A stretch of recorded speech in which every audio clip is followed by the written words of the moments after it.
السلفية هم من كانوا على مذهب السلف الصالح من الصحابة والتابعين. إن الحمد لله نحمده ونستعينه ونستغفره ونعوذ بالله من شرور أنفسنا ومن سيئات أعمالنا، من يهده الله فلا مضل له ومن يضلل فلا هادي له، وأشهد أن لا إله إلا الله وحده لا شريك له، وأشهد أن محمدا عبده ورسوله. يا أيها الذين آمنوا اتقوا الله حق تقاته ولا تموتن إلا وأنتم مسلمون. يا أيها الناس اتقوا ربكم الذي خلقكم من نفس واحدة وخلق منها زوجها وبث منهما رجالا كثيرا ونساء، واتقوا الله الذي تساءلون به والأرحام إن الله كان عليكم رقيبا. يا أيها الذين آمنوا اتقوا الله وقولوا قولا سديدا يصلح لكم أعمالكم ويغفر لكم ذنوبكم، ومن يطع الله ورسوله فقد فاز فوزا عظيما. أما بعد، وإن خير الكلام كلام الله، وخير الهدي هدي محمد صلى الله عليه وسلم، وإن شر الأمور محدثاتها، وكل محدثة بدعة، وكل بدعة ضلالة، وكل ضلالة في النار. أما بعد. Naam, donc on commence le cours numéro 2 maintenant dans l'explication du livre Bulugh al-Maram, le chapitre du jeûne, avec les explications de Cheikh Salih al-Fawzan. Et on est donc arrivé au hadith dans le livre de Bulugh al-Maram, c'est le hadith 651. Il dit le Cheikh: وعن عمار بن ياسر رضي الله عنه قال: من صام اليوم الذي يشك فيه فقد عصى أبا القاسم صلى الله عليه وسلم. ذكره البخاري تعليقا ووصله الخمسة وصححه ابن خزيمة وابن حبان. Donc il est rapporté selon Ammar ibn Yasir radiyallahu anhu qui a dit: celui qui jeûne le jour du doute, alors il a certes désobéi à Aba al-Qasim, c'est-à-dire au prophète Muhammad sallallahu alayhi wa sallam. Et le Cheikh al-Fawzan il explique ce hadith.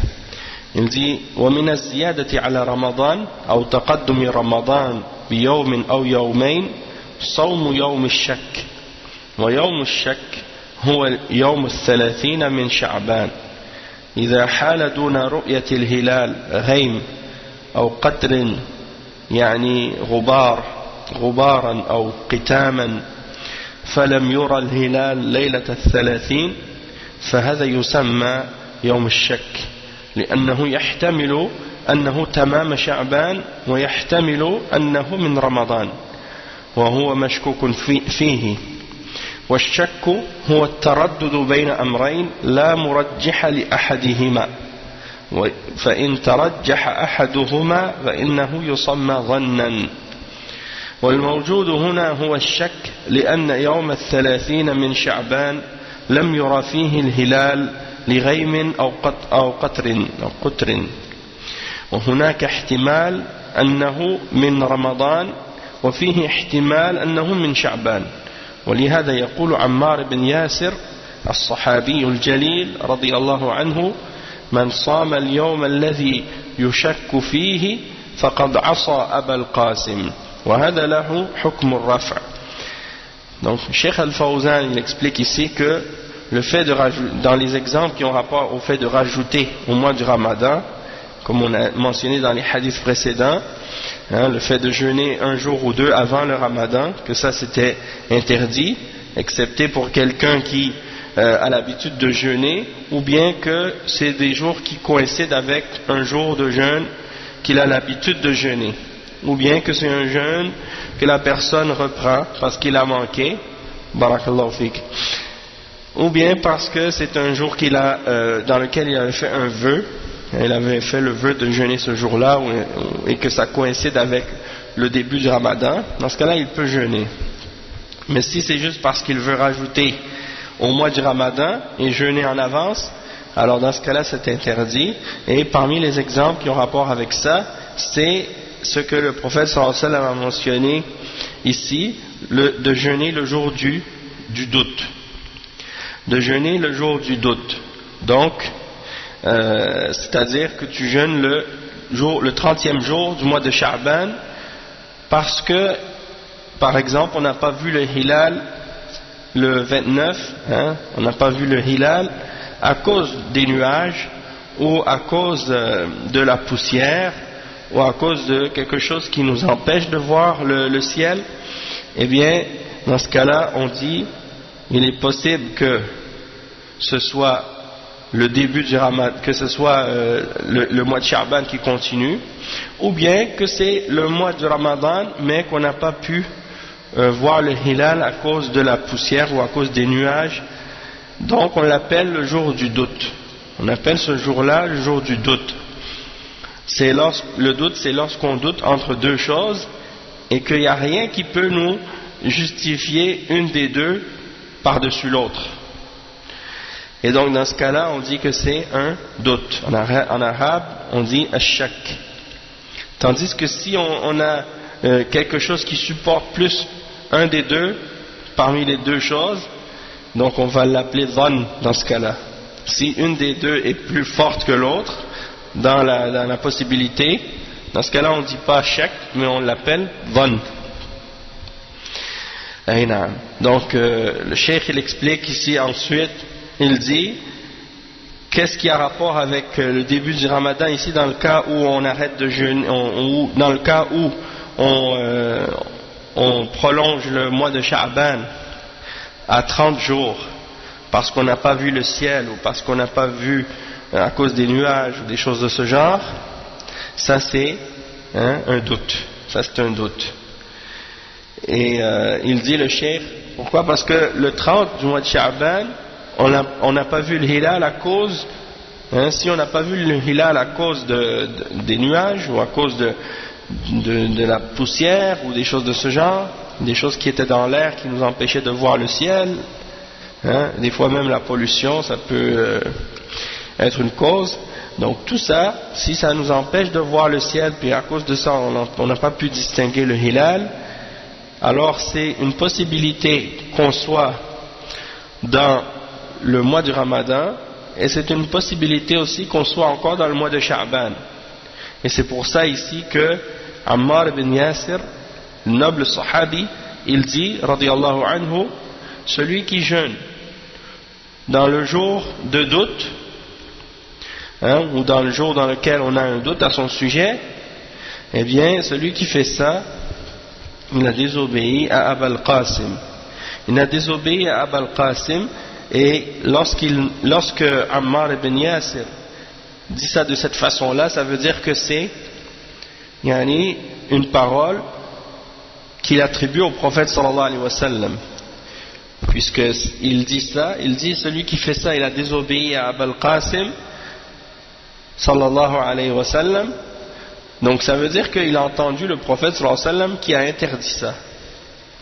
Le cheikh il dit وهذا دليل على أن النبي صلى الله عليه وسلم نهى عن ذلك ومن صامه فقد عصى النبي صلى الله عليه وسلم وأبو القاسم هو النبي صلى الله عليه وسلم هذه كنيته والقاسم هو أكبر أولاده وهو من خديجة توفي في مكة وكان يكنى به النبي صلى الله عليه وسلم وهذه الكنية للتكريم بخلاف اللقب فإنه يكون للذم.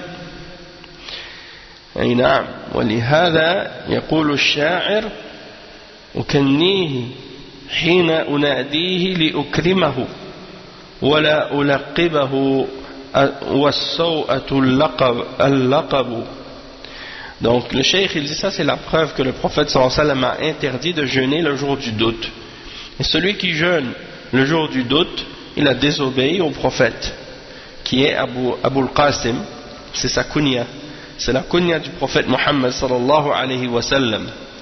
Donc quand on dit de quelqu'un, quand on l'appelle, on dit un surnom qu'on lui donne, par exemple, le prophète sallallahu alayhi wa sallam, sa kunya c'était Abul Qasim, parce que Al-Qasim c'était un de ses enfants, c'était le premier de ses enfants, le plus vieux de ses enfants, et il a eu Qasim avec sa femme Khadija, radiyallahu anha, et il est décédé à Mecca,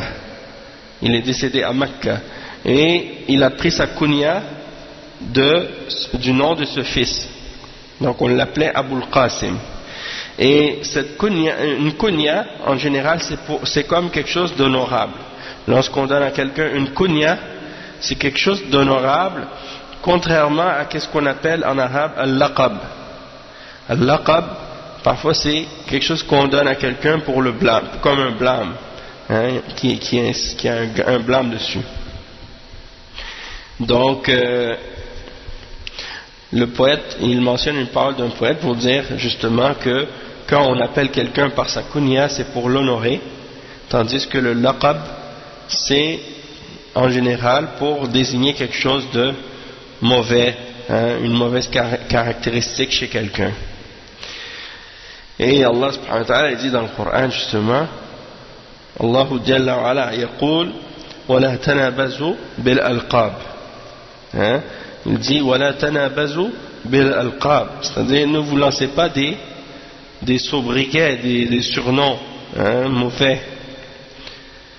Donc ça c'est un exemple de la différence entre la kunya et al-laqab. Et donc alhamdulillah, d'avoir une kunya, c'est quelque chose qui fait partie des exemples de la sunna du prophète Muhammad sallallahu alayhi wa sallam, et parfois aussi il donnait à certains de ses compagnons une kunya. Il donnait parfois à certains de ses compagnons une kunya, et la plupart des gens avaient une kunya. Donc c'est une bonne chose d'avoir une kunya. Et même si aujourd'hui on voit que beaucoup de ceux qui utilisent les al-kuna, le pluriel de kunya c'est kuna, la plupart de ceux qui les utilisent aujourd'hui, on entend ça souvent chez les takfiriyin et les khawarij, et les djihadiyin, qui s'appellent par une kunya au point de même qu'on ignore leur vrai nom.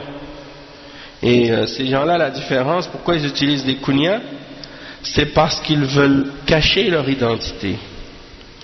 Il va s'appeler Abu Fulan, yani al-Baghdadi, ou Fulan yani al-Iraqi. Donc on ne connaît pas son vrai nom, on connaît juste sa kunya. Donc, ces gens-là, ça c'est pas la même chose. Eux ils utilisent la kunya pour se camoufler, a'udhu billah, parce qu'ils cachent leur vraie identité. Mais les gens, l'exemple du prophète sallallahu alayhi wa sallam, et des sahaba, et des ulama, et des gens d'Ahl Sunnah qui utilisent la kunya, c'est pour honorer, et c'est quelque chose de bien d'avoir une kunya. Et ça peut être parfois le nom d'un de nos enfants qu'on utilise comme kunya, en particulier les garçons, et en général c'est le premier.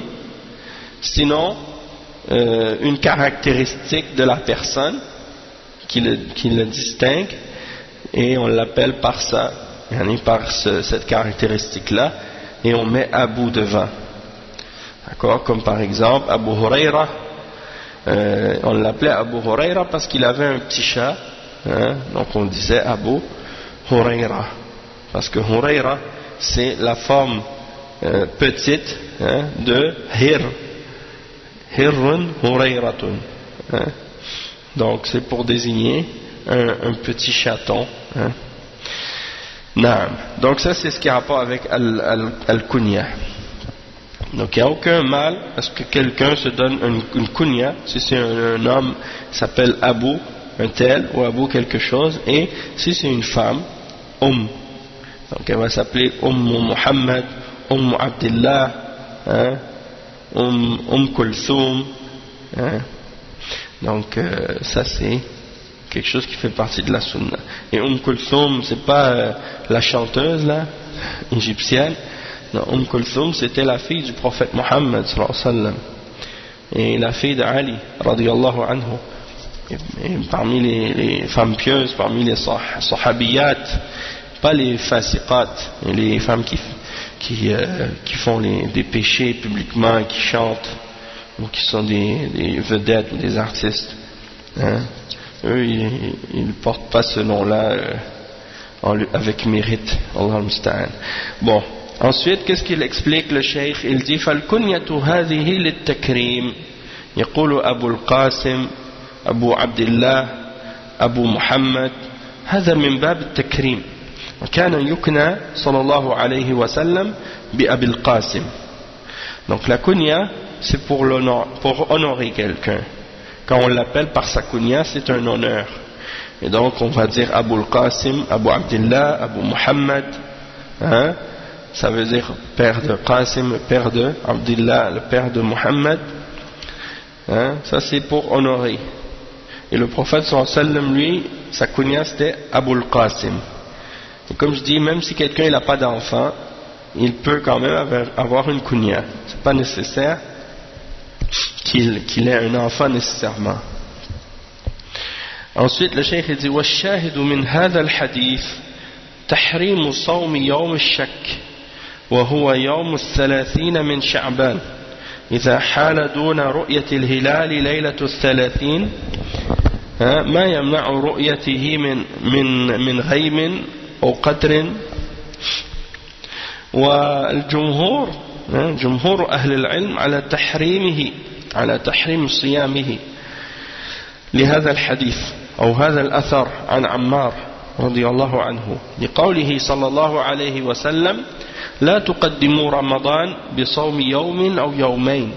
فجمهور أهل العلم على تحريم صوم يوم الشك، وبه أخذ شيخ الإسلام ابن تيمية وابن القيم وشيخ الإسلام محمد بن عبد الوهاب وعلماء الدعوة على تحريم صوم يوم الشك كما هو مذهب الجمهور. Donc le cheikh explique que qu'est-ce qu'on veut tirer donc de ce hadith qu'on a lu aujourd'hui, c'est l'interdiction de jeûner le jour du doute. L'interdiction de jeûner le jour du doute. Et c'est le 30e jour du mois de Sha'ban, lorsqu'on n'a pas vu le hilal on n'a pas vu le hilal à cause durant la nuit du 30e jour de Sha'ban, à cause des nuages ou à cause de la poussière ou des choses qui nous empêchent de voir.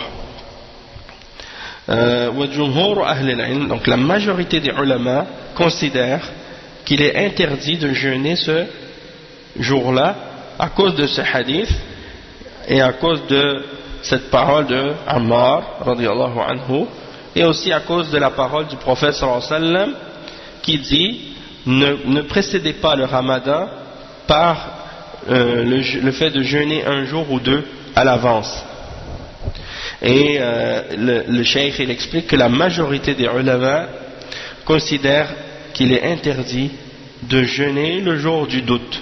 Et c'est ce que Cheikh al-Islam Ibn Taymiyyah a pris comme position, de même que son élève Ibn al-Qayyim al-Jawziyya, et de même que Cheikh al-Islam Muhammad ibn Abdul Wahhab, ainsi que les ulama de la da'wah.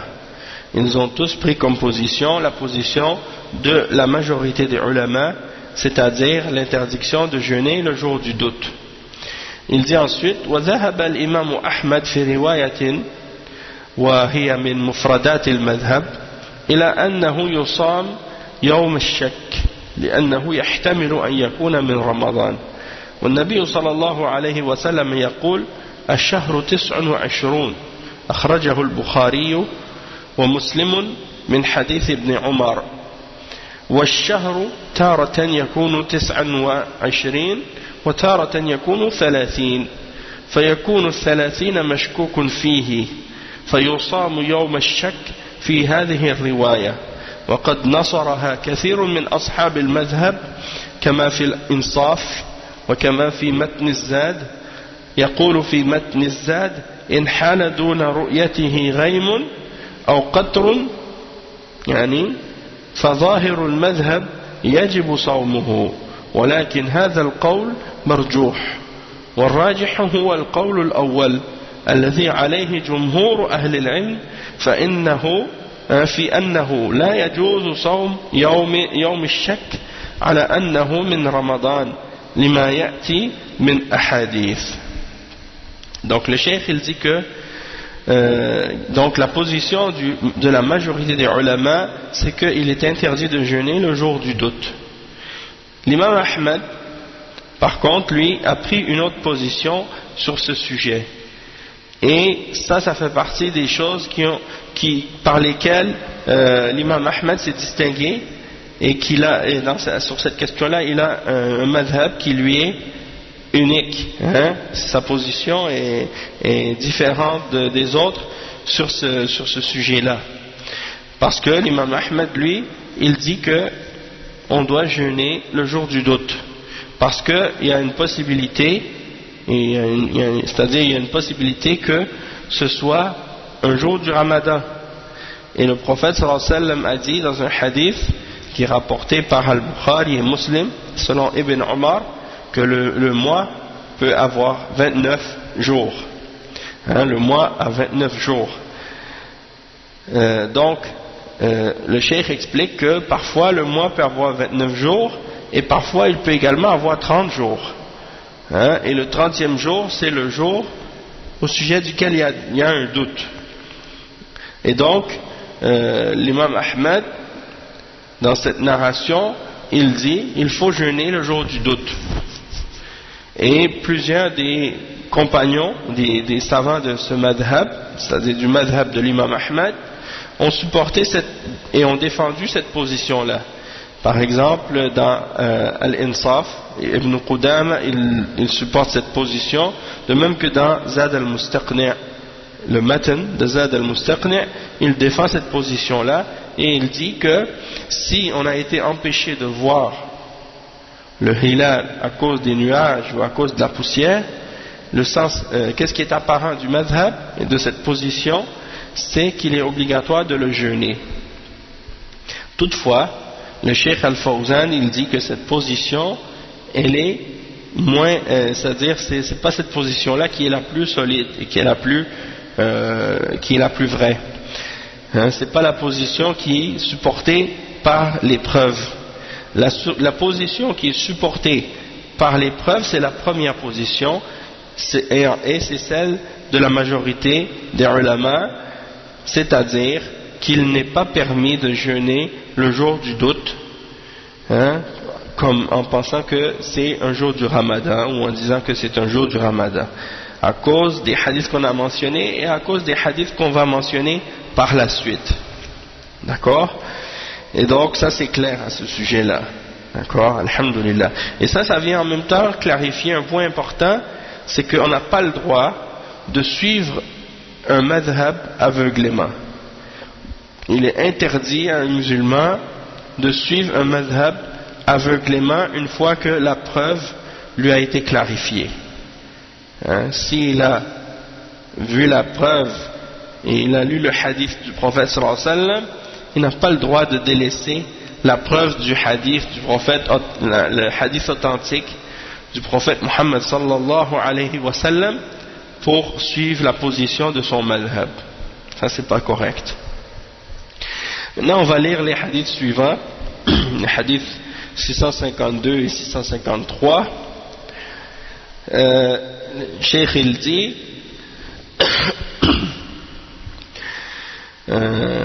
وعن ابن عمر رضي الله عنهما قال سمعت رسول الله صلى الله عليه وسلم يقول إذا رأيتموه فصوموا وإذا رأيتموه فأفطروا فإن غم عليكم فاقدروا له متفق عليه. يعني ولمسلم إذا أغمي عليكم فاقدروا له 30. وللبخاري فأكملوا العدة 30. وله في حديث أبي هريرة فأكملوا عدة شعبان 30. Donc le cheikh il explique ici, il mentionne deux hadiths. Cheikh l'imam al-Hafiz Ibn Hajar al-Asqalani, il a mentionné dans son livre Bulugh al-Maram les deux hadiths suivants.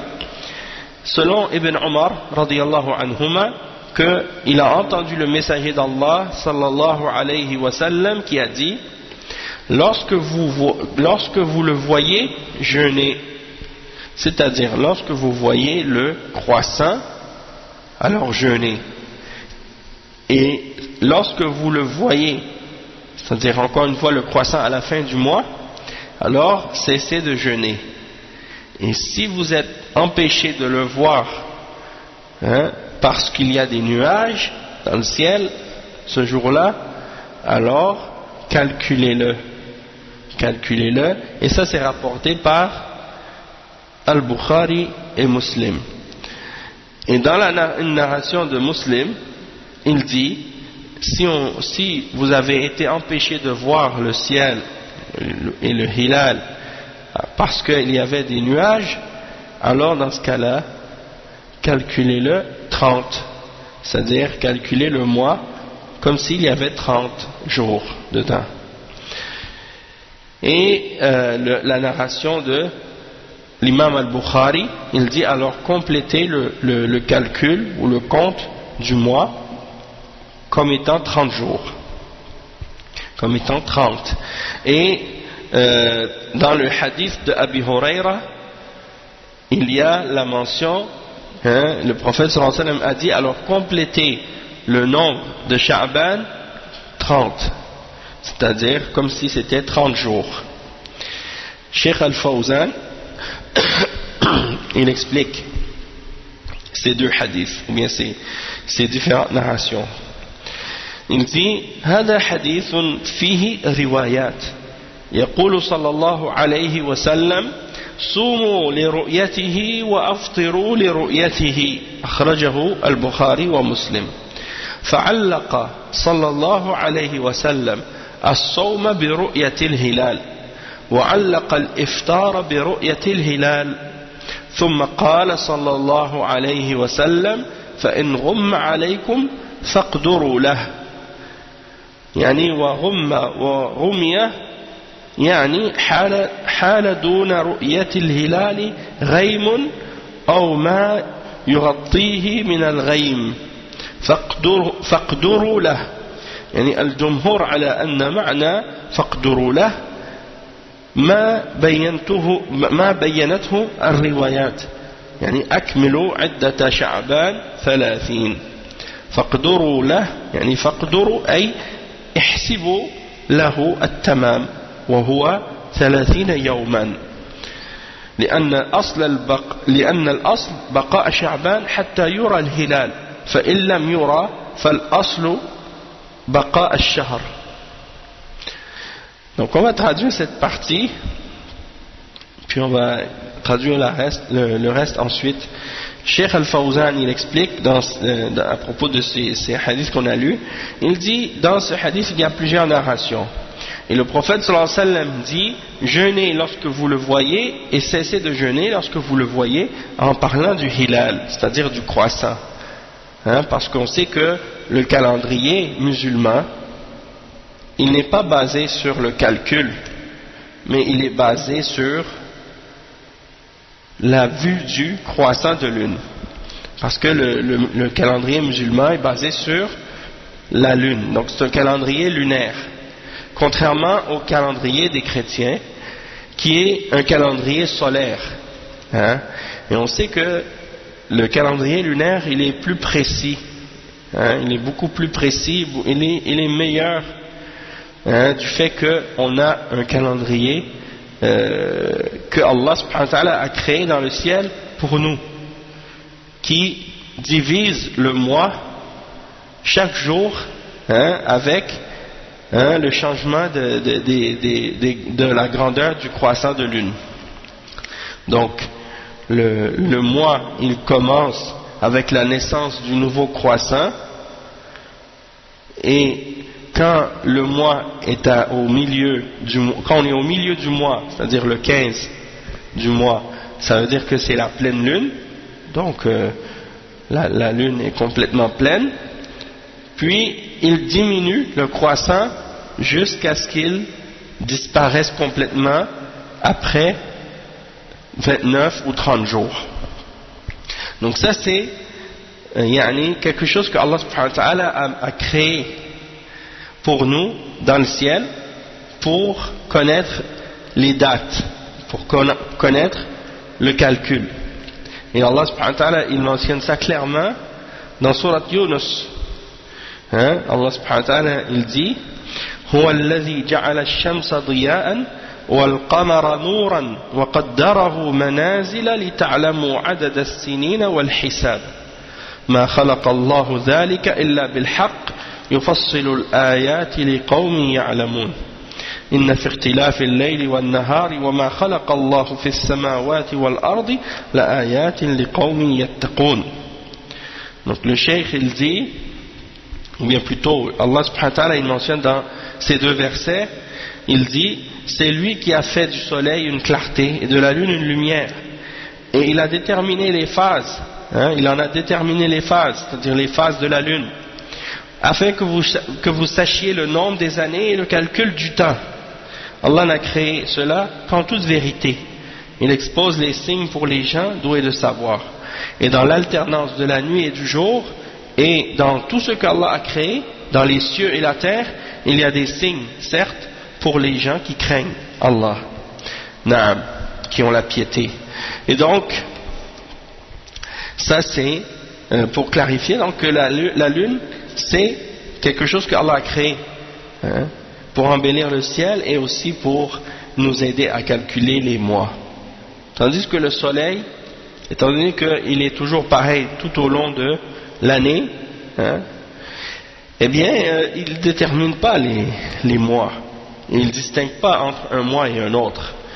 Et donc, à cause de ça, les chrétiens, ils ont utilisé ce calendrier-là parce qu'il est stable toute l'année, dans le sens que le calendrier lunaire, chaque année, il change, il y a un décalage dans les saisons, tandis que le calendrier solaire, les saisons sont toujours à la même période chaque année.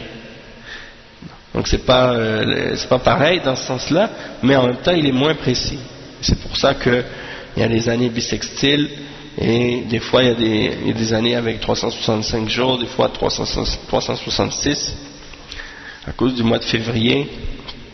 Donc et il y a d'autres choses aussi, il y a beaucoup de choses aussi qui fait que il y a des défaillances dans ce calendrier-là, mais en même temps Allah subhanahu wa ta'ala il a créé ce calendrier lunaire pour nous dans le ciel. On n'a pas besoin de se forcer ou de trouver des moyens compliqués pour faire les calculs en question. Tout est là, prêt pour nous. Et donc c'est pour ça que on est béni de pouvoir justement avoir cette sunna de suivre le calendrier lunaire au lieu du calendrier solaire. Et le cheikh il dit que dans les narrations, فعلق صلى الله عليه وسلم الصوم برؤية الهلال وعلق الإفطار برؤية الهلال. Donc il a rattaché le fait de jeûner à la vue du hilal, la vue du croissant, et il a rattaché la fin du jeûne par la vue du hilal aussi. ثم قال صلى الله عليه وسلم فإن غم عليكم فاقدروا له. C'est-à-dire que si vous avez été empêché de voir le croissant de la lune à cause des nuages ou à cause de quelque chose qui était dans le ciel, comme quoi que ce soit, peu importe, les nuages ou de la poussière ou du sable ou des choses comme ça, alors dans ce cas-là, calculez le mois comme étant de 30 jours. Donc quand vous ne pouvez pas le voir à cause de ça, calculez le nombre de jours comme étant 30 jours. C'est ça ce que la majorité des ulama ont compris dans la signification de l'expression du prophète sallallahu alayhi wa sallam quand il a dit faqduru lah. Faqduru lah. Quand on regarde les autres narrations, on comprend que ça signifie compléter le nombre des jours de Sha'ban comme étant de 30 jours. Faqduru. c'est-à-dire calculer le nombre complet de jours du mois de Sha'ban comme étant de 30. Et parce que à la base, la base c'est quoi? C'est que le mois de Ramadan, le mois de Sha'ban continue jusqu'à ce que on voit le hilal. Et si on voit pas le hilal, dans ce cas-là, la base c'est que le mois qui est en cours continue. Et quand il dit faqduru lah, c'est-à-dire compléter le nombre de jours comme étant, calculez-le comme étant 30. il dit فاقدروا له أي أكملوا العدة 30 وفي الرواية الأخيرة أكملوا عدة شعبان 30 يوما. هذه عمدة جمهور أهل العلم في أنه لا يجوز صوم يوم الشك وأنه يجب إكمال شعبان 30 يوما لأنه الأصل ولم يثبت ما يخالفه. Donc le cheikh il dit, ça c'est la dernière narration qui dit compléter le nombre de jours de Sha'ban comme étant 30, c'est-à-dire 30 jours. Et ça c'est la position de la majorité des savants de l'islam, et qui n'est pas permis de jeûner le jour du doute. Il n'est pas permis de jeûner le jour du doute, et qu'il faut compléter le mois de Sha'ban 30 jours.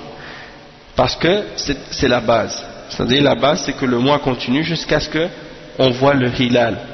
Et si on n'a pas vu dans ce cas-là, on continue, on calcule le nombre de mois, le nombre du jour de ce mois, le nombre des jours de ce mois comme étant 30. Et il n'y a rien d'authentique qui vient contredire cette position-là. نعم. Ensuite le cheikh dit وهذا دليل على قول الجمهور إنه لا يجوز صوم يوم الشك إذا رمي الهلال أو رم الهلال يعني حال دون رؤيته غيم أو قطر تتعذر معه الرؤيا وكذلك من باب أولى إذا لم يكن هناك غيم ولا قطر أنه يكمل الشهر 30 يوما لأن الأصل بقاء الشهر ولا يكون الشهر 29 إلا برؤية الهلال. Donc le cheikh il dit que la preuve, ça c'est la preuve de la position de la majorité des ulama, qu'il n'est pas permis de jeûner le jour du doute lorsque on a été empêché de voir le hilal à cause des nuages ou à cause de la poussière qui nous a empêché de voir. Et il dit encore plus si, même s'il n'y avait pas de nuages ou de poussière et que le ciel était clair durant cette nuit-là, la nuit du 29, et qu'on n'a rien vu, on n'a pas vu de la nuit du 28 plutôt, on n'a pas vu de hilal, on n'a pas vu de croissant, et le ciel était clair, eh bien encore plus dans ce cas-là qu'on doit compléter le mois. On doit compléter le mois parce que la règle c'est que le mois continue jusqu'à ce qu'on voit le hilal. Et le mois ne va pas être 29 jours, excepté si on a vu le hilal. Sinon c'est 30. Si on n'a pas vu le hilal, donc le mois il reste de 30 jours. Ensuite les hadiths suivants, hadith 654 et 654 et 655.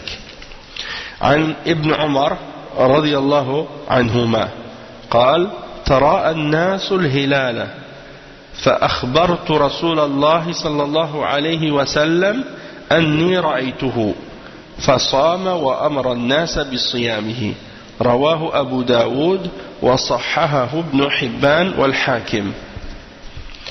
نعم. وعن ابن عباس رضي الله عنهما أن أعرابيا جاء إلى النبي صلى الله عليه وسلم فقال إني رأيت الهلال فقال أتشهد أن لا إله إلا الله قال نعم قال أتشهد أن محمدا رسول الله قال نعم قال فأذن في الناس يا بلال أن يصوموا غدا رواه الخمسة وصححه ابن خزيمة وابن حبان ورجح النسائي إرساله. Donc le cheikh il explique, donc on va traduire en premier les deux hadiths en question. Le premier hadith, hadith 654, et donc en même temps je vous mentionne que selon la narration, selon l'édition de Bulugh al-Maram que vous avez, c'est possible que les numérotations des hadiths soient différentes. Donc il ne faut pas être surpris et étonné non plus. Dans certaines narrations, ils repartent l'énumération des hadiths à chaque chapitre. Ils repartent à un et ils les mentionnent tous un après l'autre, comme si 1, 2, 3. Donc dans certaines narrations, dans certaines éditions c'est comme ça. Dans d'autres éditions, comme Dar al-Fikr, eh bien ces hadiths-là ne sont pas numérotés des mêmes numérotations. Pourquoi? Parce que certaines éditions, ils mentionnent un numéro pour chaque narration du même hadith.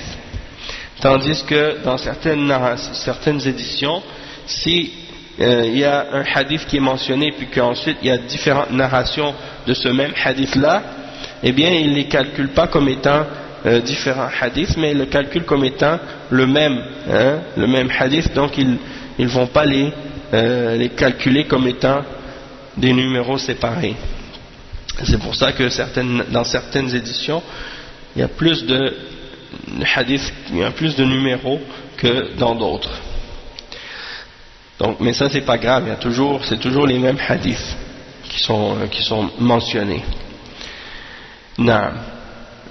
Donc le hadith en question maintenant, c'est le hadith qui est rapporté selon Ibn Omar radiyallahu anhu, hadith 654. Il dit que les gens cherchaient l'apparition du croissant. Les gens avaient l'habitude de chercher, quand ils arrivaient à la fin du mois de Sha'ban, ils avaient l'habitude de chercher le hilal dans le ciel. Et il dit, j'ai annoncé au prophète sallallahu alayhi wa sallam que je l'ai vu. Alors il a ordonné aux gens de jeûner, il a ordonné de jeûner,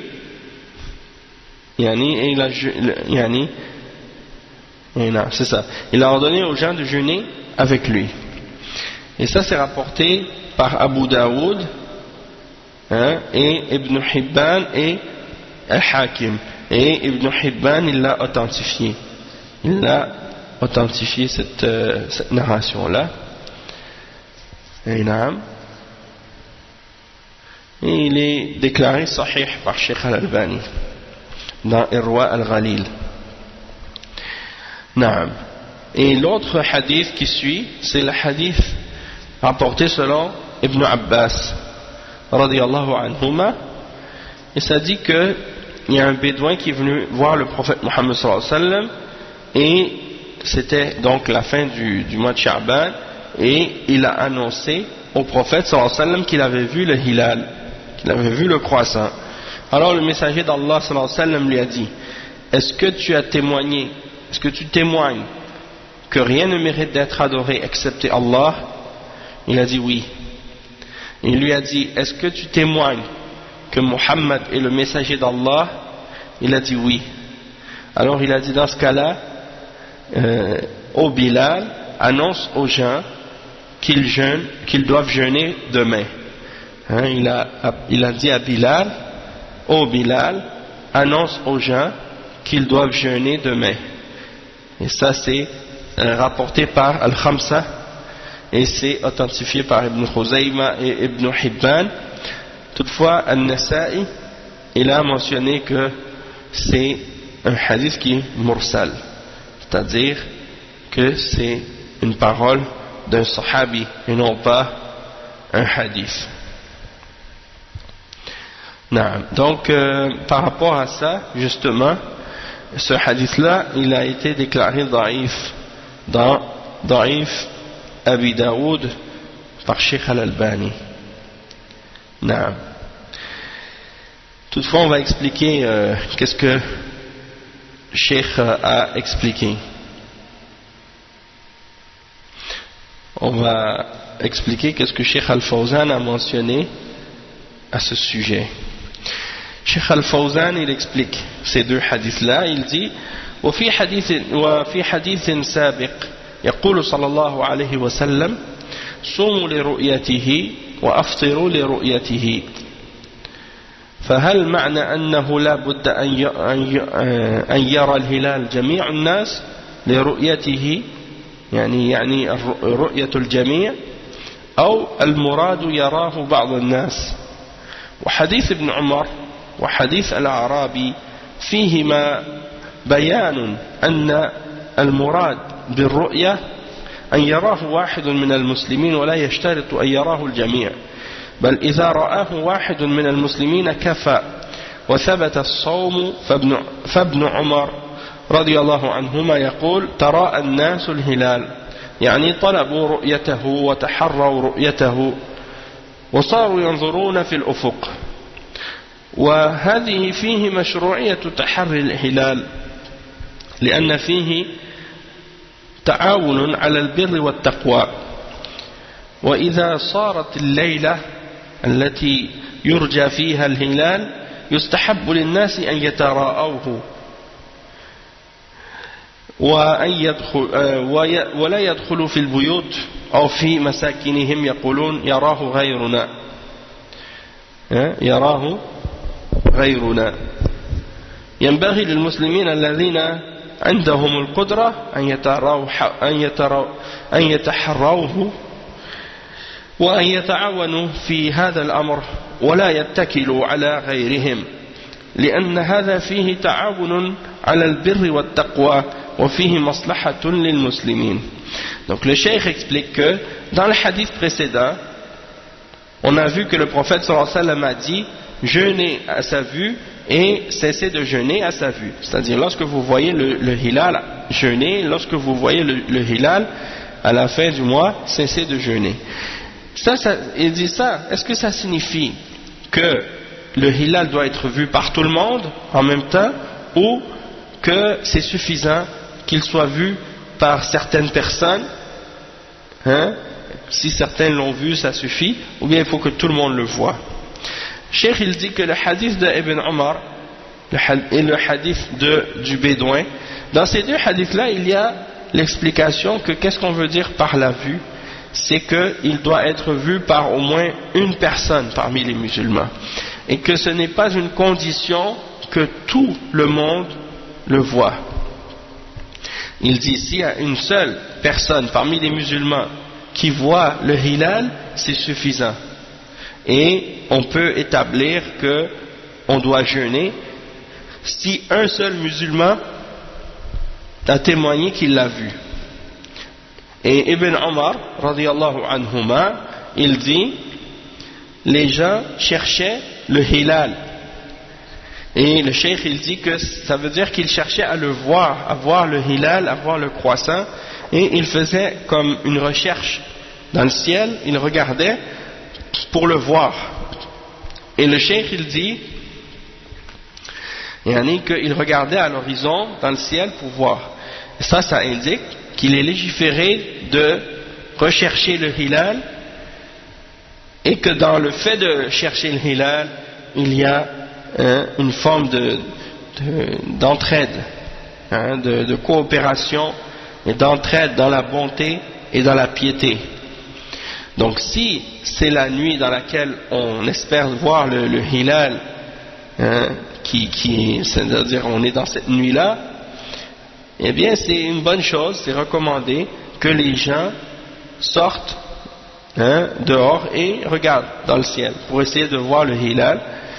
Et le cheikh il dit donc les gens ils doivent pas comme rentrer dans leur maison puis dire les autres vont le voir à notre place. Il dit il faut que les musulmans qui ont la capacité de le faire, pas les gens qui sont dans les grandes villes pleines de lumière, en général c'est les gens qui sont dans les endroits où il y a peu de luminosité qui fait qu'on est capable de voir clairement le ciel. Eh bien ils regardent dehors et ils cherchent le hilal. Il ne doit pas se baser sur le fait de dire il y en a d'autres qui vont le voir. Ils doivent essayer de s'entraider dans cette chose-là et non pas de remettre l'affaire à d'autres, disons de dépendre des autres dans cette question-là. Parce qu'il y a dans le fait de s'entraider dans ça, il y a quelque chose qui fait partie de la coopération dans la bonté et dans la piété. Et il y a un bienfait pour les musulmans. Le cheikh il dit فأخبرت النبي صلى الله عليه وسلم أنني رأيته فأمر النبي صلى الله عليه وسلم بالصيام وهذا فيه دليل على قبول خبر الواحد في رؤية الهلال وعلى أن النصاب في رؤية الهلال واحد ولا يشترط العدد سواء كان هذا الواحد رجلا أو امرأة. Donc le cheikh il dit que le prophète sallallahu alayhi wa sallam a dit, en fait Ibn Omar il dit j'ai mentionné ou j'ai informé le prophète Muhammad sallallahu alayhi wa sallam que j'avais vu le hilal et le prophète sallallahu alayhi wa sallam a ordonné aux gens de jeûner. Et Ibn Omar il était jeune, c'est pas un sahabi qui était très âgé. Malgré tout il a accepté son témoignage et il a ordonné aux gens de jeûner. Et c'était une seule personne. Et donc c'est la preuve qu'on accepte le témoignage d'une seule personne. Al-Khabar al-Wahid. On accepte le témoignage ou l'information qui vient d'une seule personne dans la vue du hilal, dans la vue du croissant. Et que c'est ça la limite. C'est-à-dire il faut qu'il y ait au moins une personne qui l'ait vu. Et donc c'est pas une condition qu'il y ait un grand nombre. Peu importe que ce soit, du moins que c'est une personne, peu importe que ce soit un homme ou une femme, même si c'est une seule femme, elle peut témoigner, ce sera accepté. C'est pas comme dans d'autres questions. Dans certains cas, la femme, quand elle témoigne, il faut qu'il y ait deux femmes pour un homme. On dit que le témoignage de deux femmes vaut le témoignage d'un homme. Mais ça, c'est pas général, c'est pas dans tous les témoignages. Comme par exemple ici dans l'exemple du hilal, c'est pas nécessaire qu'il y ait deux femmes. Il peut y en avoir qu'une seule. Après le cheikh il dit وكذلك في حديث الأعرابي الذي جاء وأخبر النبي صلى الله عليه وسلم أنه رأى الهلال فقال النبي صلى الله عليه وسلم أتشهد أن لا إله إلا الله وأن محمدا رسول الله قال نعم قال النبي صلى الله عليه وسلم فقال صلى الله عليه وسلم يا بلال أذن في الناس أن يصوموا يعني أذن في الناس يعني أعلمهم لأن الأذان معناه الإعلام وهذا أيضا يدل على أن رؤية الواحد تكتفي ويشترط أن يكون مسلما لأن النبي صلى الله عليه وسلم قال أتشهد أن لا إله إلا الله وأن محمدا رسول الله ليتبين إسلامه أما لو رآه كافر فإنه لا يعمل برؤيته لأنه كافر. Donc le cheikh il explique premièrement que dans le hadith du bédouin il y a la mention et le fait que le prophète sallallahu alayhi wa sallam a reçu donc l'information de ce bédouin qu'il a vu le hilal.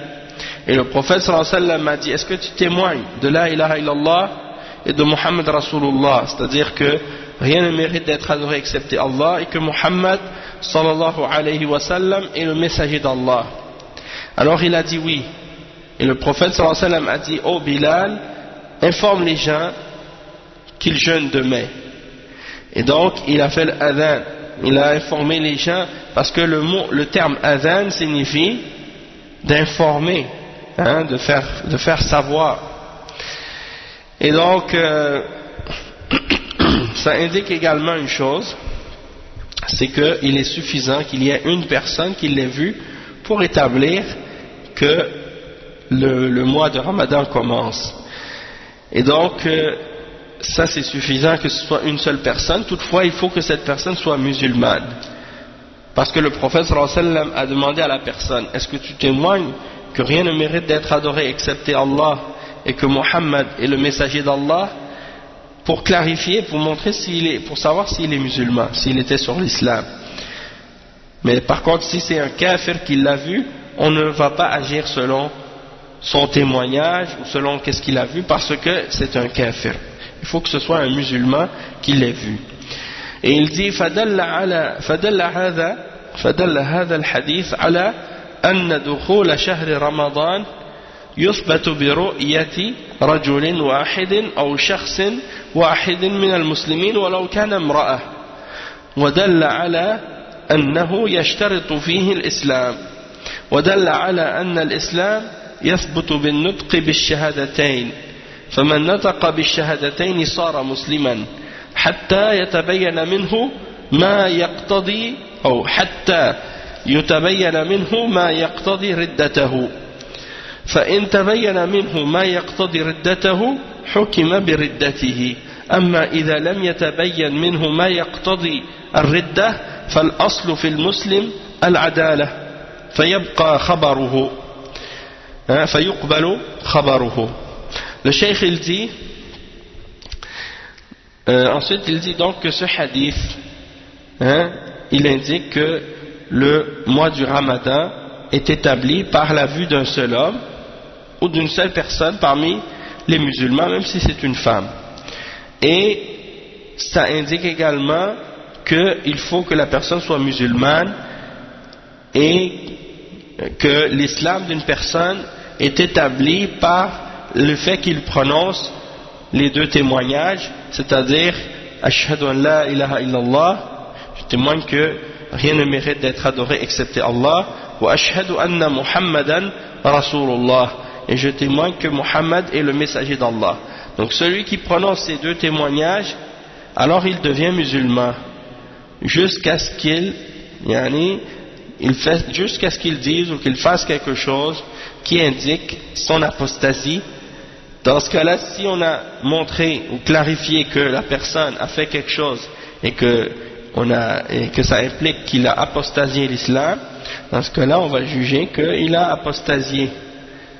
Mais du moment que ça, c'est une chose qui n'a pas été clarifiée, eh bien, dans ce cas-là, à la base, on dit que c'est un musulman. Et à la base, le musulman, il est considéré comme un témoin honnête et juste, et donc on doit accepter son témoignage. Et le cheikh il dit ensuite وفيه أيضا مشروعية تراءي الهلال وعدم التواكل في هذا الأمر Donc il y a également dans ça le fait qu'il est légiféré de chercher à voir le hilal ensemble et de ne pas essayer de dépendre des autres et d'être paresseux dans cette question-là pour dire ah c'est les autres qui vont le voir, moi ça me dérange pas. Et il dit وفيه إعلان رؤية الهلال وأن إمام المسلمين إذا ثبت عنده الرؤية فإنه يعلن هذا للمسلمين لقوله صلى الله عليه وسلم يا بلال أذن في الناس أي أعلمهم فيعلن الخبر بواسطة من يصوت بالناس أو بواسطة وسائل الإعلام الموجودة الآن بواسطة الإذاعة أو بواسطة التليفونات أو بواسطة التلغرام السلكي أو اللاسلكي أو بضرب المدافع أيضا. Donc le cheikh il dit que donc il est également légiféré de faire savoir aux gens qu'on a vu le hilal, c'est-à-dire que le dirigeant des musulmans, lorsqu'il a confirmé qu'on a vu le hilal, eh bien il doit faire annoncer ça aux musulmans, parce que le prophète sallallahu alayhi wa sallam a dit au Bilal, informe les gens, fait connaître aux gens qu'on a vu le hilal et qu'ils doivent commencer à jeûner demain. Et donc il doit faire connaître aux gens l'information, et il peut le faire par différents moyens, soit en faisant savoir par la voix ou par les médias, comme c'est le cas aujourd'hui, par les différents médias, la télévision, la radio, ou bien par les téléphones, ou bien par les télégraphes, que ce soit un télégraphe à fil ou sans fil, ou bien par les coups de canon qui sont tirés parfois dans les pays musulmans. Quand c'est le début du Ramadan et quand c'est la fin, on entend des coups de canon. Et quand il y a les coups de canon, ça veut dire qu'on a vu le hilal, et donc on commence à jeûner. Ou quand c'est la fin du Ramadan, on entend les coups de canon, comme c'est le cas à Médine par exemple, eh bien on sait que c'est la fin du Ramadan. Ensuite, il dit وأيضا وكان هذا معمولا به أو إرسال من يخبر الناس في البلدان كما كان معمولا به يرسل الوالي من يخبر أهل الأطراف برؤية الهلال. المهم أن في هذا إبلاغ المسلمين برؤية الهلال حتى يصوموا بأي طريقة وبأي وسيلة. Le Cheikh il dit également, ça dans le passé c'est ce qui se faisait, c'est qu'on envoyait un messager vers les extrémités du pays où les gens ne pouvaient pas toujours avoir accès aux informations. On leur envoyait un messager qui leur donnait l'information que le croissant de lune avait été vu.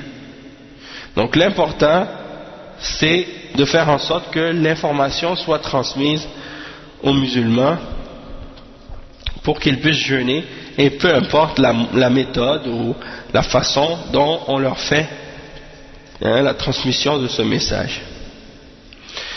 Ensuite le cheikh il dit فهذه الأحاديث فيها أن ثبوت هلال رمضان يكون بأحد أمرين، إما بإكمال شعبان 30 يوما إذا لم يرى الهلال ليلة 30، وإما بالرؤية، والرؤية تكفي من مسلم واحد. Donc le cheikh il dit que dans ces hadiths là qu'on a lus, on a l'explication que on peut confirmer le hilal du Ramadan par deux choses, soit par le fait d'avoir complété le mois de Sha'ban 30 jours, lorsque on n'a pas vu le hilal la nuit du 30e jour, ou bien par la vue, c'est-à-dire dans ce cas-là c'est suffisant qu'un seul musulman ait vu le hilal pour qu'on puisse commencer à jeûner. Il dit ensuite وأما ما ينادي به اليوم بعض الجهال أو المتعالمين المتنطعين من العمل بالحساب الفلكي فهذا إحداث شيء في دين الله لم يشرعه الله عز وجل. الله جل وعلا شرع لنا الصيام بأحد أمرين، إما رؤية الهلال وإما إكمال شعبان، ولا يصير هناك شيء ثالث. وكان الحساب والتنجيم ومعرفة منازل القمر موجودا في عهد النبي صلى الله عليه وسلم، وكان أقوى مما هو الآن. ولم يعتمد النبي صلى الله عليه وسلم على الحساب لأنه عرضة للخطأ، فالحساب عمل بشري وعرضة للخطأ، والحاسب يغلط لأنه بشر. وأيضا الحساب أمر خفي لا يعلمه كثير من الناس، والدين يسر ولله الحمد، فالشارع علق الصيام بأمور واضحة ويعرفها العام والمتعلم وليس يعرفها، وكل يعرفها ولا تحتاج إلى كلفة. ورؤية الهلال أو إكمال عدة شعبان 30 يوما هذا يعرفه كل أحد، خلاف الحساب لا يعرفه كل أحد، وأيضا هو عرضة للغلط والخطأ والتسرع بالأمور. فهؤلاء الذين يظهرون على الناس كل سنة بالتشكيك في رؤية الهلال والمخالف قول الفلكيين أن الهلال لا يمكن أن يرى هذه الليلة أو كذا، كل هذا من الجهل ومن القول على الله بلا علم، والواجب أن يردع هؤلاء وأن يمنعوا من هذا التلاعب. Donc le cheikh il dit en ce qui a trait à ce que certaines personnes aujourd'hui appellent les musulmans à faire, parmi les ignorants, parmi les gens qui prétendent à la science, parmi les gens qui cherchent les difficultés. Ils veulent essayer de dire aux musulmans qu'ils doivent se baser sur le calcul, sur le calcul des astres et des choses de ce genre. Ils disent ça, c'est quelque chose qui a été inventé dans la religion d'Allah et que Allah subhanahu wa ta'ala n'a pas légiféré. Allah subhanahu wa ta'ala ne l'a pas légiféré. Parce que Allah subhanahu wa ta'ala, qu'est-ce qu'il nous a légiféré de faire? C'est de jeûner par rapport à une des deux choses qu'il nous a mentionnées dans la charia.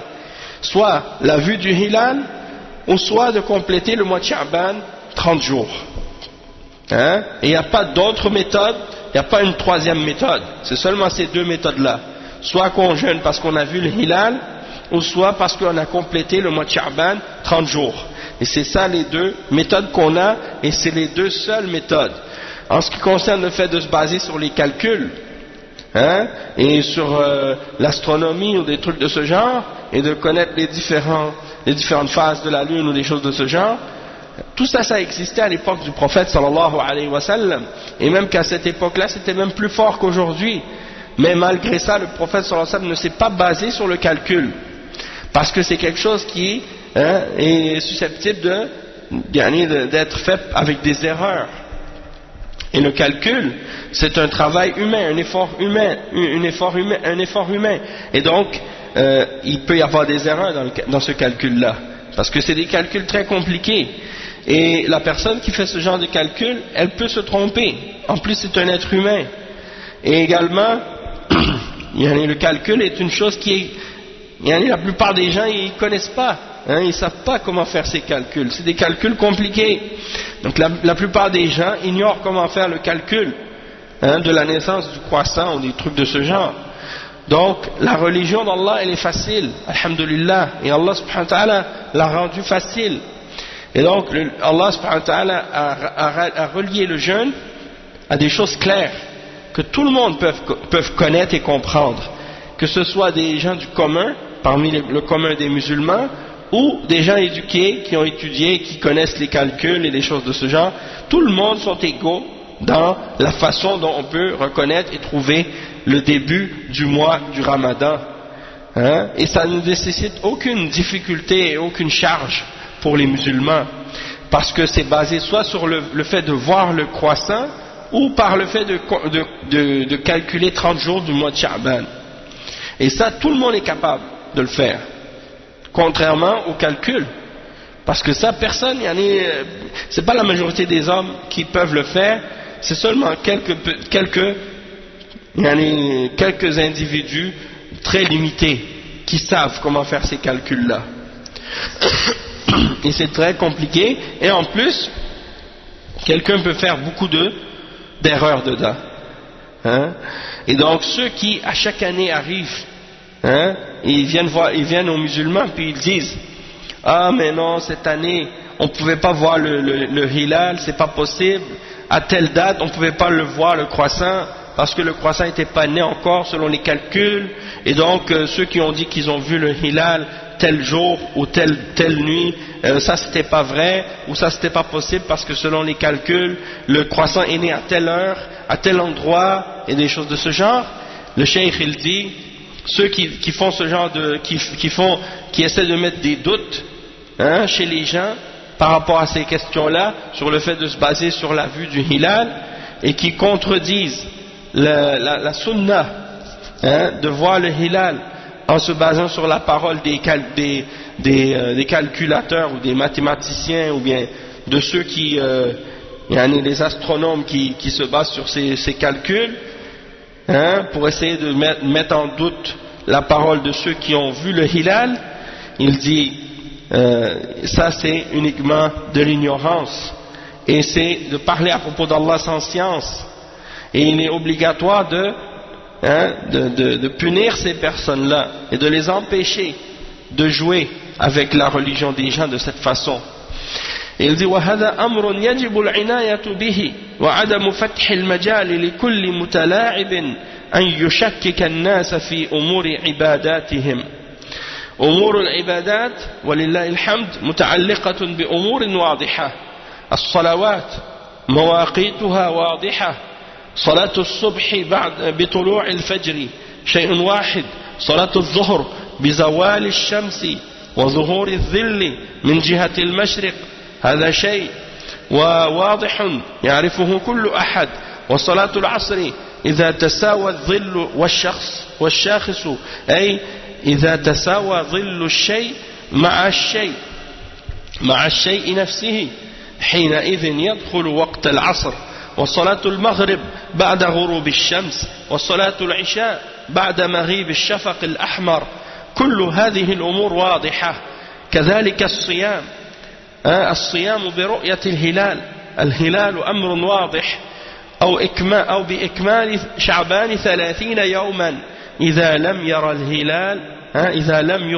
الهلال هذا يعني يسر من الله subhanahu wa ta'ala.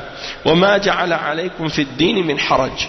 Donc le cheikh il dit donc ça c'est quelque chose que les musulmans doivent faire et ils doivent donner de l'importance à ça et ne pas ouvrir la porte et de ne pas donner la chance à ceux qui veulent jouer ou mettre en doute les gens dans leur religion et dans les affaires de leur religion et dans les affaires de l'adoration d'Allah, parce que les adorations d'Allah par la grâce d'Allah sont reliées à des choses claires et apparentes et faciles.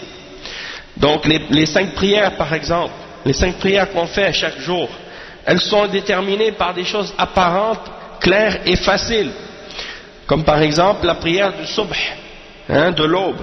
Eh bien elle commence avec la naissance de l'aube. C'est une chose qui est apparente et claire. De même que la prière de Dhuhr, elle commence à partir du moment où le soleil dépasse le zénith et qu'on voit apparaître une ombre vers la direction de l'est. Donc ça c'est quand est-ce que la prière de Dhuhr commence? C'est après le zénith. Le zénith ça veut dire quoi? Ça veut dire quand le soleil est directement au-dessus de ta tête. Il est directement en haut de ta tête et quand tu regardes autour de toi, tu vois pas d'ombre. Tu vois pas d'ombre parce que le soleil est directement en haut de ta tête. Puis, une fois que le soleil dépasse le zénith, c'est là que tu vois commencer l'ombre à apparaître vers l'est. C'est à partir de ce moment-là que commence la prière de Dhuhr. Et ça c'est quelque chose de clair et d'apparent que tout le monde peut connaître. La salat de Asr, c'est lorsque l'ombre de quelqu'un est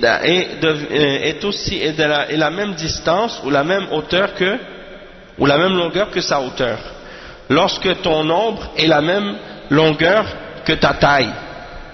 C'est à partir de ce moment-là que commence la prière de Asr. Et la prière de Maghrib, c'est facile. C'est lorsque le soleil se couche.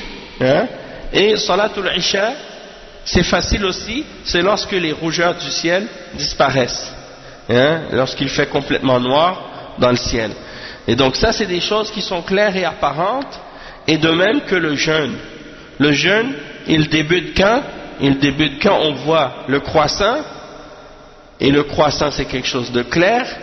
Et il dit, ou bien, si on ne le voit pas, eh bien on complète 30 jours, le mois de Sha'ban, si on n'a pas vu le hilal. Et ça aussi c'est facile. Et donc, Allah subhanahu wa ta'ala, il a rendu cette religion-là facile, et il n'a mis aucune difficulté pour vous dans la religion. Et ça c'est le verset 80, dans le verset 78, pardon, dans Surat Al-Hajj. Et le cheikh il dit يعقدون المؤتمرات والندوات الآن ليوحدون الأهلة ويقولون هذا سبب تشتت المسلمين واختلاف المسلمين. سبحان الله، المسلمون يصومون من عهد النبي صلى الله عليه وسلم إلى وقتنا هذا وما حصل إشكال إلا وقت أن جاء هؤلاء الأغراب. ثم إنه ما الذي يوحد المسلمين؟ هو رؤية الهلال، هو رؤية الهلال الذي يوحد المسلمين الحكم بكتاب الله. وأين الحكم بكتاب الله عند كثير من هؤلاء؟ ما عندهم حكم بكتاب الله. لماذا لم ينادوا بتحكيم كتاب الله حتى يتوحد المسلمين؟ لم يجدوا إلا الهلال فقط هو الذي يعني يركزون عليه. هذا من الجهل ومن التنطع الذي ما أنزل الله به من سلطان. لا يتحد المسلمون إلا بتصحيح العقيدة. لماذا لا ينادون بتصحيح العقيدة حتى تتم الوحدة بين المسلمين؟ المسلمون لا يتحدون من غير عقيدة صحيحة، عقيدة التوحيد، لا يتحدون إلا بذلك. أما إذا كان كل واحد له نحلة وكل واحد له طريقة وكل واحد له عقيدة فلا يمكن أن يتحد المسلمون. لا بد أن يتعادوا ويتقاطعوا وتنشب بعضهم حروب، تنشب بينهم حروب. فلماذا لا ينادي هؤلاء بتصحيح العقيدة حتى يتحد المسلمون؟ لماذا لا ينادون بتحكيم كتاب الله ونبذ القوانين الطاغوتية حتى يتحد المسلمون؟ أما مسألة الصيام حتى لو صاموا جميعا لا يحصل اتحاد. Le cheikh ici mentionne un bon point, et un point qui est très très important et qui doit faire réfléchir chacun d'entre nous par rapport à la question du début du Ramadan. Chaque année, ils font des séminaires, ils font des séminaires, ils font des comment on appelle, un nadawat, ils font des comment on appelle, j'ai oublié le terme nadawat, c'est-à-dire ils font des tables où on réunit plusieurs personnes pour parler, et ils disent ils font ça maintenant pour soi-disant que les gens soient unis dans le croissant de la lune pour qu'ils jeûnent en même temps. Et ils disent que c'est ça qui est la cause de la division des musulmans, parce qu'on ne jeûne pas en même temps. Et le cheikh il dit subhanallah, il dit les musulmans depuis l'époque du prophète Mohammed sallallahu alayhi wa sallam jusqu'aujourd'hui, ils ont toujours jeûné et ça n'a jamais causé ces problèmes. Jusqu'à notre époque, où sont venus ces gens bizarres. Donc il dit, puis ensuite, ils pensent que c'est à cause de la vue du hilal que les gens vont s'unir. Il dit, qu'est-ce qui va unir les musulmans?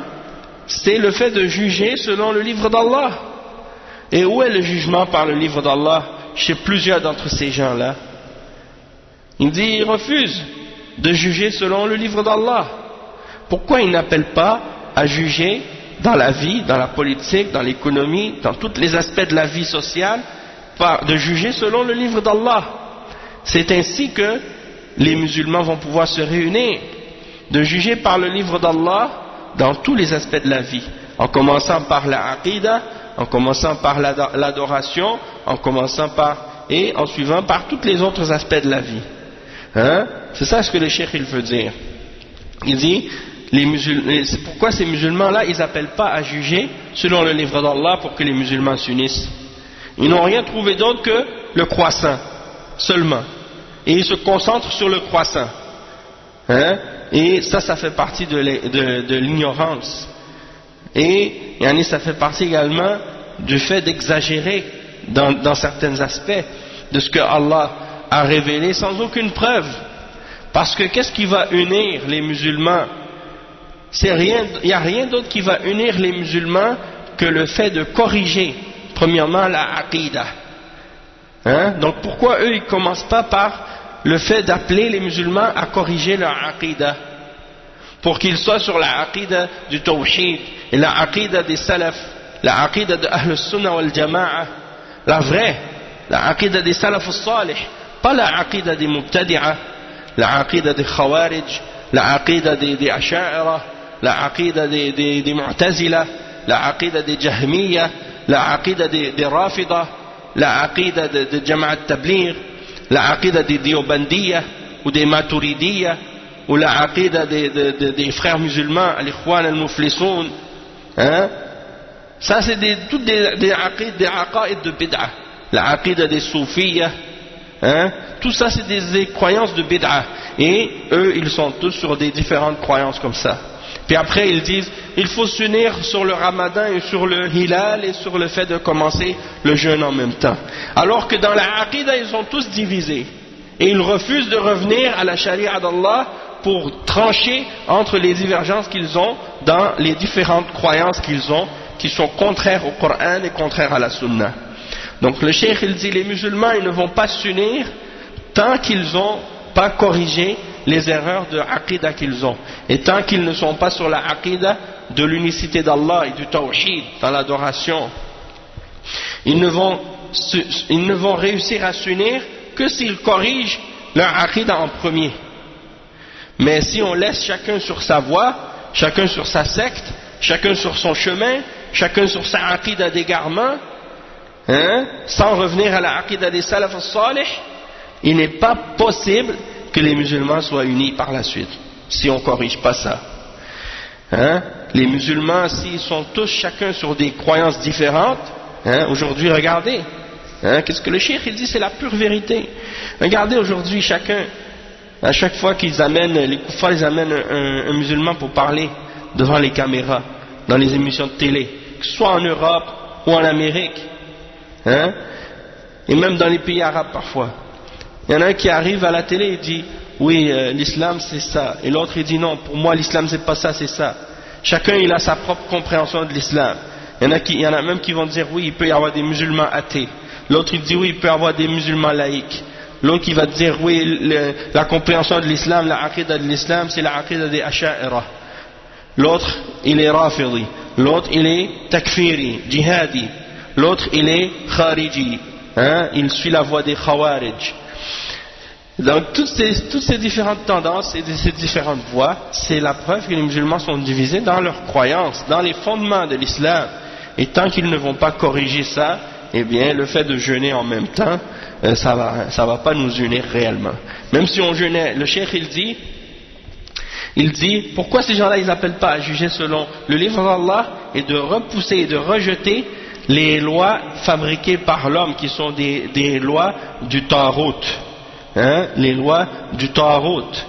Donc, tant qu'on n'a pas rejeté ces fausses lois que les hommes ont inventées, peu importe qui les a inventées, que ce soit des koufars ou des musulmans, si ce sont des lois qui sont contraires au Coran et à la Sunna et au consensus des salafs, hein, consensus de l'islam, des premiers musulmans, et bien dans ce cas-là, on n'a pas le droit de juger selon ces lois-là, et il faut rejeter toutes ces lois qui contredisent l'islam et ne juger que par le livre d'Allah et la sunna du prophète sallallahu alayhi wa sallam. Il dit le cheikh, tant qu'on ne fait pas ça, les musulmans ne vont pas s'unir. Donc pourquoi ils n'appellent pas à ça pour unir les musulmans? Il dit en ce qui concerne la question du jeûne, il dit même si tous les musulmans jeûnaient en même temps, eh bien ça ne va pas les unir plus. Hein? Et le cheikh il donne un bon exemple ensuite. Il dit وأيضا لماذا الصلاة في العالم تختلف باختلاف الأقاليم والمناطق والصيام لا يختلف لا يختلف يعني الصلاة تختلف باختلاف الأقاليم والمناطق والصلاة لا يختلف. هل الناس يصلون جميعا الآن في دقيقة واحدة في وقت واحد على جميع وجه الأرض؟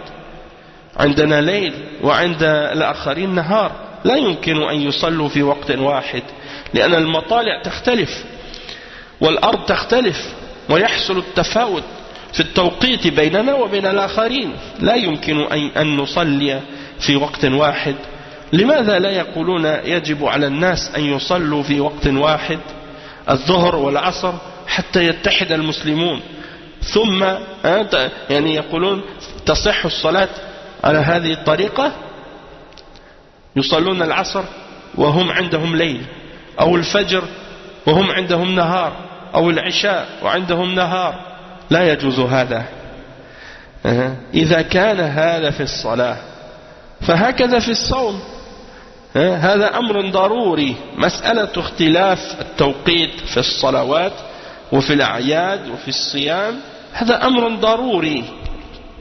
الله خلق الكون هكذا، يكون عند هؤلاء الليل وعند هؤلاء نهار وعند هؤلاء صلاة العصر وعند هؤلاء صلاة الظهر والحمد لله الله لم يكلف المسلمين حرجا بل بحسب موقعه وحسب توقيته الزمني ما كلف الله المسلمين بهذا الأمر. فهؤلاء الذين يحاولون توحيد الرؤية والصيام والإفطار والقول بأنه لا ينضبط إلا بالعمل بالحساب كل هذا هراء وجهل في جهل وتكلف ما أنزل الله به من سلطان.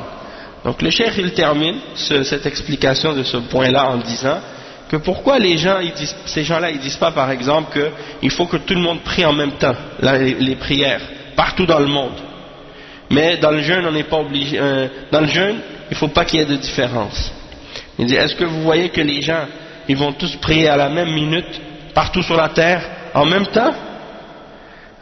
Ici par exemple il dit ici c'est la nuit, là-bas c'est le jour, donc c'est pas possible qu'ils prient tout en même temps parce que ils sont dans différents endroits de la terre et à ces endroits-là ils sont pas à la même heure et aux mêmes périodes de la journée que nous, donc ces différences-là qui se produisent entre nous et les autres, il n'est pas possible donc qu'on prie tous en même temps. Et donc il dit pourquoi par exemple on dirait qu'il faut que tout le monde prie en même temps. Si par exemple ici c'est le Dhuhr, alors on va dire tout le monde doit prier le Dhuhr sur la terre en même temps pour que les musulmans soient unis. Est-ce que la prière serait valable de cette façon-là? Le cheikh il dit eux ils prient l'Asr et en même temps ils sont en pleine nuit, ou bien ils vont prier le Fajr alors qu'ils sont dans la journée, ou bien l'Isha ils prient l'Isha puis c'est le jour chez eux. Non, ça c'est pas permis. Le cheikh dit ça c'est pas permis. Et donc si c'est ainsi pour la salat, eh bien c'est la même chose pour le jeûne. Il dit ça, ces divergences là qui arrivent à cause des différences de temps sur la terre, eh bien ça c'est des choses nécessaires, c'est des choses que Allah subhanahu wa ta'ala a créées comme ça. Et donc c'est la même chose pour le temps, pour les différentes prières ou pour les fêtes ou pour le jeûne. C'est quelque chose qui arrive, c'est quelque chose qui est nécessaire, et Allah a créé l'univers de cette façon. Et donc il a voulu que ici soit le jour et ailleurs soit la nuit, ou vice versa. Et donc chez eux c'est la salat asr, chez les autres c'est la salat al-dhuhr, et alhamdulillah Allah n'a pas mis de difficulté ou de gêne pour les musulmans dans ces questions-là. Chacun prie selon le temps qu'il fait chez lui, là où il est, et la période dans laquelle il est, dans l'endroit où il vit. Allah n'a pas mis de difficulté pour les musulmans dans ces questions-là. Et donc ceux-là qui veulent essayer d'unir tout le monde avec une vision du jeûne en se basant sur le calcul, et qui disent qu'on ne pourra jamais arriver à le faire sans utiliser les calculs, ils disent ça c'est n'importe quoi. Et ça c'est de l'ignorance, dans l'ignorance, et c'est d'essayer d'imposer quelque chose au sujet duquel il n'y a aucune preuve venant d'Allah subhanahu wa ta'ala. Donc on a terminé donc l'explication de ces deux derniers hadiths. On va s'arrêter ici incha'Allah pour l'instant, puis on continuera la suite de l'explication des hadiths suivants au prochain cours, après la prière de Asr ici. On prie l'Asr à 5h30, donc disons que ça c'est à peu près vers 11h30, c'est-à-dire 23h30 pour ceux qui sont en Europe. Donc on s'arrête tout de suite incha'Allah. Subhanakallahumma bihamdik, ashhadu an la ilaha illa anta astaghfiruka wa atubu ilayk, wa sallallahu wa sallam ala nabiyyina Muhammad wa ala alihi wa sahbihi ajma'in. Wassalamu alaykum wa rahmatullahi wa barakatuh.